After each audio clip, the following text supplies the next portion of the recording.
Bonjour à tous, nous nous trouvons dans la paracha de Tetzavé, paracha aussi qui va être paracha de Zachor. Nous avons une mitzvah dans l'année de lire dans la Torah. C'est cette année. Chaque Shabbat, c'est uniquement une coutume que les Chachamim, les sages nous ont instauré.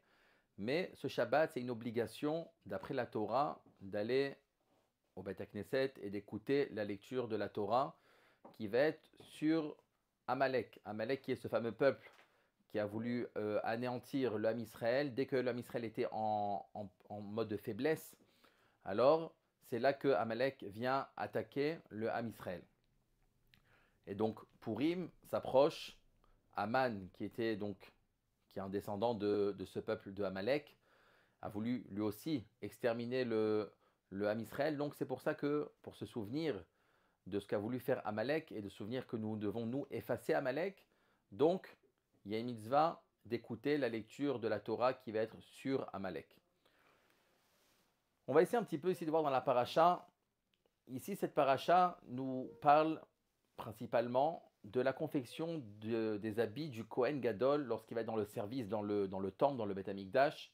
Alors, il y avait 8 habits que le Kohen Gadol devait porter. Et la Torah ici nous développe de quelle manière ils étaient confectionnés, de quelle manière on devait, avec quel tissu on devait les utiliser, on devait coudre. Et donc on développe ici toute cette idée-là.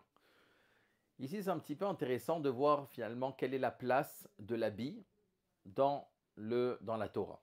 Quelle place on donne de quelle manière on va s'habiller. Est-ce que l'habit est quelque chose de secondaire? Est-ce que l'habit est quelque chose qui a une place importante? Donc de voir tout le côté vestimentaire que l'homme doit porter. Alors, de quelle manière la Torah alors aborde ce sujet-là? Il est écrit ici, Vasita bigde kodesh le Aaron achicha le chavod ultifaret. Il y a marqué que Hachem ordonne à Moshe Rabbeinu donc de commencer à confectionner ces habits-là. Et ici, on voit que de quelle manière ils sont appelés dans la Torah, les chavod ultifaret. Ce vont être des habits qui vont être honorés en tant que kavod, honneur, ultifaret, et qui vont être mefoarim, ça veut dire qu'ils vont être embellis, hein, d'une manière que ça va être quelque chose qui va être honorable. Donc ici, de comprendre un peu, finalement, ça a l'air que on a l'air de donner une place qui est importante pour l'habit. C'est-à-dire que l'habit du Kohen, c'est quelque chose qui va honorer le Kohen, qui va le rendre sublime.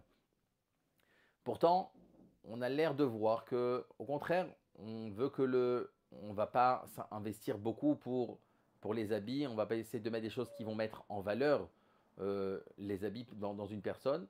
Mais malgré tout, on voit que la Torah ici, non, a l'air de donner un autre œil sur les habits, que c'est quelque chose qui est honorable.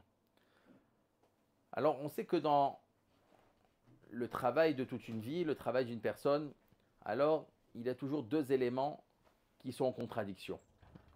Tout marche avec la contradiction. Et dans la composition de l'homme, l'homme aussi, il est composé à la fois du corps et à la fois de sa neshama. Il est composé donc d'un corps qui est matériel, qui a des besoins matériels, et il est composé d'une neshama, c'est-à-dire c'est une étincelle divine, une étincelle qui vient d'Hachem, c'est une partie d'Hachem, c'est quelque chose qui est entièrement spirituel, qui cette partie-là ne se nourrit pas de matériel, mais elle se nourrit justement de spirituel, qui est donc de Torah au mitzvot. Et donc ces deux éléments, habitent ensemble et doivent justement prendre des décisions ensemble. Et donc, ça va être ça tout le travail de la personne, savoir qui va influencer sur qui va dominer qui va être le conducteur principal et qui va, qui va faire que par son biais-là, on va prendre nos décisions dans la vie. La Neshama, elle est appelée Kavod, parce qu'elle vient du Kisea Kavod, du trône divin, que Hachem s'appelle Melo Kol Haaretz Kevodo, que Hachem il est rempli de Kavod. Hachem s'appelle Kavod, l'honneur.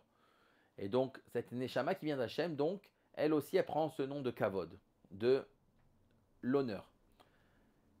Donc, on voit que déjà, il y a un lien entre les habits et la Neshama. Les deux s'appellent Kavod. C'est-à-dire que, ici, d'une certaine manière, l'habit doit mettre en valeur notre neshama. Comment est-ce possible? A priori, c'est contradictoire. Comment des habits, qui est le côté extérieur de la personne, alors peut mettre en valeur la neshama?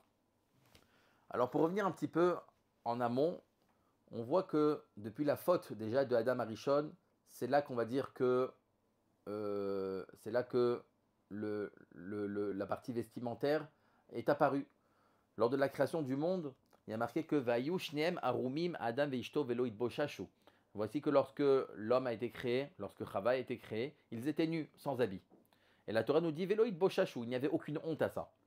C'est-à-dire que le corps et la neshama faisaient un. C'est-à-dire que le corps lui aussi était l'expression de son créateur. Il était témoin du créateur d'Hachem. Lorsqu'il y avait un corps qui était là, donc même le corps entièrement était comme une partie divine que il était immortel. À cette époque-là, avant la faute d'Adam Arishon, l'homme était immortel. C'est-à-dire que finalement, même le corps n'était quelque chose qui était déjà d'une certaine dimension spirituelle. Et lorsqu'il y a eu cette faute, alors il y a marqué Vatipakachna Aine Shneem, en quelque sorte, les yeux se sont ouverts, il y a une compréhension de l'homme, Vaidou ki arumim em vaitperu ale teena vayasu lahem chagurot. Et donc, après la faute d'Adam Rishon, en quelque sorte, il y a eu une prise de conscience, et donc là, le corps ne pouvait plus être à nu, et donc là, il fallait le recouvrir, et c'est là qu'ils sont recouverts avec des feuilles de figue. Et donc c'est là que, à partir de ce moment-là, après cette faute d'Adam Arishon, l'homme a senti le besoin de se couvrir. L'homme ne peut pas rester nu. Lorsqu'une personne est nue, même toute seule, alors elle se sent un petit peu gênée. Même lorsqu'on est seul dans sa salle de bain, alors il y a une certaine sorte de gêne. Quelle est cette sorte de gêne? Ça veut dire que l'homme, il est par rapport à sa neshama. C'est-à-dire que la vraie personnalité de la personne, c'est sa neshama. C'est ça ce qu'il est. Le corps n'est uniquement une enveloppe pour pouvoir recevoir cette neshama dans ce monde-là. Mais ça veut dire que la vraie personne, c'est son intériorité. C'est ce qu'il va être à l'intérieur de lui. Et donc, lorsque finalement les gens vont le regarder, ou que même lui, il va représenter une image de lui qui est uniquement ce corps-là qui est de la chair, alors la personne se sent gênée parce que ce n'est pas ça qu'elle reflète. Elle ne veut pas donner cette image d'elle. La personne ne veut pas qu'on voie comme image qu'elle est juste un morceau de viande.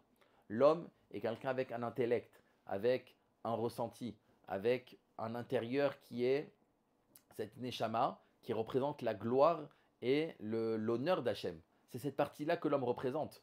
Donc, que l'homme soit représenté comme, on va dire, la face extérieure, ce n'est pas moins qu'un animal.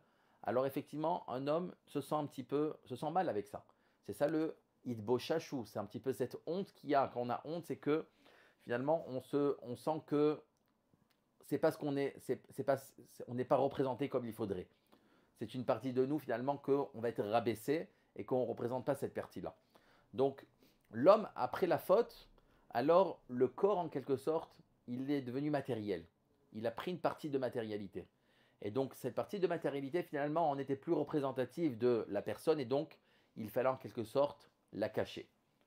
Mais pour aller un petit peu plus loin, ça veut dire que c'est plus que cacher. Un vêtement finalement, le but d'un vêtement, ce n'est pas uniquement de cacher la partie qu'on a de nous, mais au contraire, elle est là pour mettre en valeur notre intériorité. Ça veut dire que on vient et on se met des vêtements sur nous pour nous dire finalement, regardez, je ne suis pas cette partie de chair que tout le monde voit, mais j'ai quelque chose à l'intérieur à montrer, à mettre en amont. Donc finalement, cacher le corps, c'est dans un but pour dévoiler l'intériorité. Donc lorsqu'on parle des fois de tsniout, souvent on a l'impression que c'est un sujet qui est un peu fermé, qui est un petit peu de mettre la beauté de côté. Non, ça veut dire que la vraie tsniout, et ça peut être chez les hommes comme chez les femmes, une vraie tsniout finalement, c'est de pouvoir cacher ce qu'on n'est pas pour montrer effectivement, mettre en valeur la vraie partie de nous. Donc c'est ça l'idée du vêtement. Le vêtement qu'il faut se couvrir, finalement ce n'est pas pour cacher, mais c'est pour dévoiler. Pour aller un petit peu plus loin, et pour donc expliquer quelle est la fonction de ce vêtement, il est écrit dans une autre paracha au sujet aussi du Kohen Gadol, il est écrit que Velavash à Kohen Mido Bad. Comment on appelle ces vêtements que le Kohen Gadol donc va porter? On les appelle Mido. Mido c'est un vêtement, un beged. Et le Malbim se pose la question en disant, c'est un mot un petit peu qu'une racine qui est rare, qu'on n'a pas l'habitude d'employer. En général, pour dire un vêtement, on dit un beged, on dit une simla, une tunique. Mais ce mot mido est un petit peu particulier. Donc, c'est sûr qu'ici, il y a un sens, une allusion que la Torah veut nous dévoiler dans cette appellation du mot mido. Il nous dit que finalement, l'habit est un moyen d'expression. Ça veut dire que de la même manière que notre neshama, de la manière que le corps, il a un habit, alors la neshama à l'intérieur, elle a aussi un habit. Ça veut dire que l'habit est l'expression de ce qui est à l'intérieur de nous. Et donc, ça veut dire que de la même manière que lorsqu'on va s'habiller, alors en quelque sorte, on va montrer une partie de notre, on va dessiner notre corps, ça va exprimer une partie de notre corps. Alors de la même manière, il faut savoir que dans notre neshama, alors on a nos midot, nos traits de caractère. Alors c'est eux qui sont là et qui vont exprimer quel est vraiment notre neshama qui est à l'intérieur de nous. Au travers de ces midot, de nos traits de caractère, on va exprimer, on va façonner notre personnalité intérieure. De la manière que l'habit vient dessiner, il vient façonner le corps, alors les caractères d'une personne, c'est eux qui façonnent l'intérieur d'une personne. C'est pour ça ici que le mot en fait mido, il a la même racine que le mot midot, qui sont les traits de caractère.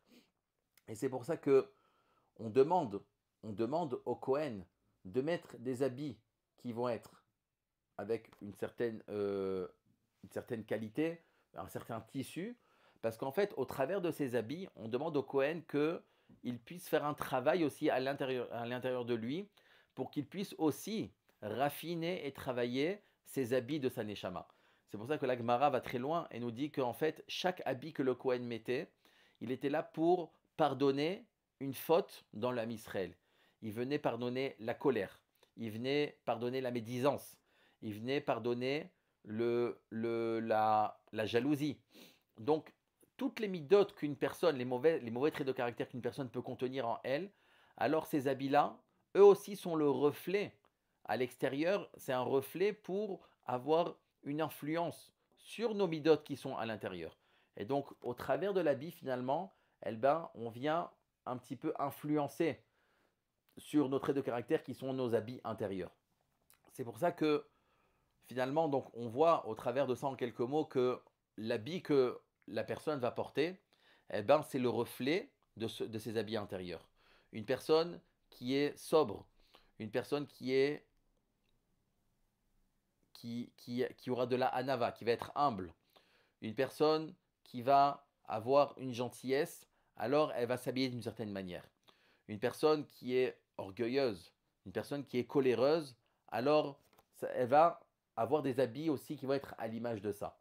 C'est pour ça que l'habit, finalement, il a une place très, très importante. Parce qu'à la fois, l'habit, c'est celui qui va exprimer ce que nous avons à l'intérieur. Ça va être le miroir de nos traits de caractère intérieurs. Mais l'habit aussi va influencer vers l'intérieur. En fonction de comment on va s'habiller, alors on va travailler notre personnalité intérieure. C'est quelque chose donc qui va à double sens. Et donc, c'est ça ici que la Torah nous dit que le Kohen Gadol devait porter des habits qui vont être les kavod ou le tifaret. C'est-à-dire que les habits du Kohen Gadol, à la fois, ils vont mettre en relief l'intériorité du Kohen, mettre en relief sa neshama, ses traits de caractère, ce kavod-là, cet honneur que le Kohen a en lui. Mais à la fois aussi, les habits vont venir et vont demander au Kohen d'être à la hauteur de ces habits-là. Tu vas mettre des habits qui vont te demander d'être humble, des habits qui vont te demander d'enfouir cette colère, d'éteindre la colère qu'il y a en toi. Et donc, c'est pour ça que chaque habit va avoir une influence. À ce sujet-là, on raconte, au sujet de Edison, c'est un des grands génies qui a inventé l'ampoule. Et il raconte que lorsqu'il était jeune, alors il était donc à l'école, et tout d'un coup, sa maman reçoit une lettre du proviseur. Et donc elle est à la maison, elle ouvre cette lettre devant son enfant, et elle commence à lire, et elle commence à pleurer, à pleurer. Et tout d'un coup, son fils voit sa mère en train de pleurer, Et il lui demande à sa maman, maman, qu'est-ce qu'il y a écrit sur cette lettre? Et la maman dit, voilà, sur cette lettre, il est écrit que le directeur, le proviseur dit que tu es un génie et que cette école n'est plus capable de, de te laisser dans ce cadre-là. Elle ne répond plus à tes capacités. Donc, il faut que je te mette dans une école qui va être un autre niveau, à ton niveau, parce que tu es quelqu'un qui est bien au-dessus du niveau de l'école. Et finalement, eh ben, cet enfant est devenu ce qu'il est devenu. Il a été ce génie-là, effectivement, qui a trouvé l'ampoule. Mais quelques années après, lorsque il est devenu donc déjà père et donc il commence à fouiller un petit peu dans les cartons de la maison, il retrouve cette fameuse lettre que sa maman avait ouverte il y avait des dizaines d'années. Et voici qu'il voit qu'est-ce qui est écrit sur cette lettre. Il n'était pas écrit ce que sa maman lui avait dit. Il écrit sur cette lettre que le proviseur est en train de dire votre enfant est un moins que rien, est un bon à rien. C'est quelqu'un que je ne peux plus accepter dans mon école et donc on est obligé de le renvoyer. Et là, l'enfant a compris. Il a compris comment le génie d'une mère a pu rendre son enfant génie.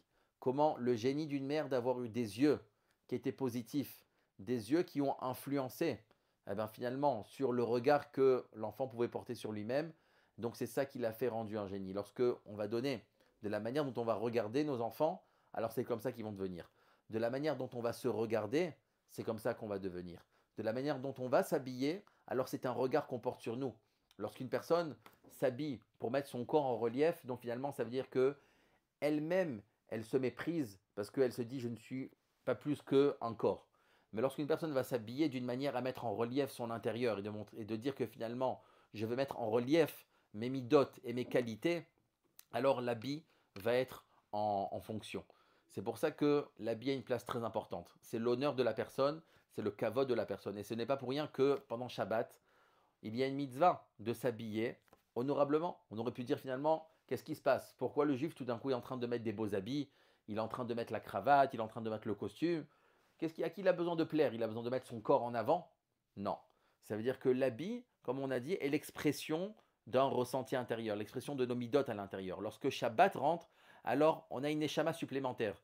Donc s'il y a une neshama supplémentaire, ça veut dire qu'il y a une raffinité qui est qui s'est rajoutée dans la personne de l'homme. Et donc, c'est au travers de ces habits-là qu'on va exprimer justement cette grandeur-là. C'est pour ça qu'on va s'habiller en fonction. Lorsqu'on va à un mariage, on s'habille en fonction parce que le mariage, il n'est pas là pour que toute la galerie nous voit. On va s'habiller de manière honorable pour montrer la simcha qu'il y a à l'intérieur de nous. On la reflète au travers de ces habits-là. Donc, que Be'ezrat Hashem, c'est ça cette paracha, finalement, qu'on va lire aussi d'Amalek pendant Shabbat, que Amalek, ça a été uniquement le côté extérieur. Amalek, on dit, il n'a rien à proposer. Amalek, c'est uniquement, il est là pour faire tomber les valeurs du clan d'Israël. Lorsque le Ham Israël est sorti de Mitzrayim, qu'il y a une petite faiblesse, alors Amalek a voulu le faire tomber. Amalek n'est là uniquement pour montrer, pour porter en dérision les valeurs du clan d'Israël. Et donc c'est ça que à Purim, nous devons montrer l'inverse, que nous avons des valeurs et que ce n'est pas le côté extérieur qui va prendre le devant, mais finalement c'est notre côté intérieur. Et donc Be'ezrat Hashem, que nous puissions rentrer dans cette fête de Purim avec les valeurs d'un juif, avec l'honneur qu'un juif peut avoir, et donc entre autres, comme la paracha nous l'a enseigné, au travers des habits du Kohen Gadol, ce Kohen-là, qui en portant tous ses habits, va réussir à pardonner toutes les fautes du clan d'Israël. Amen, Ken Yirason.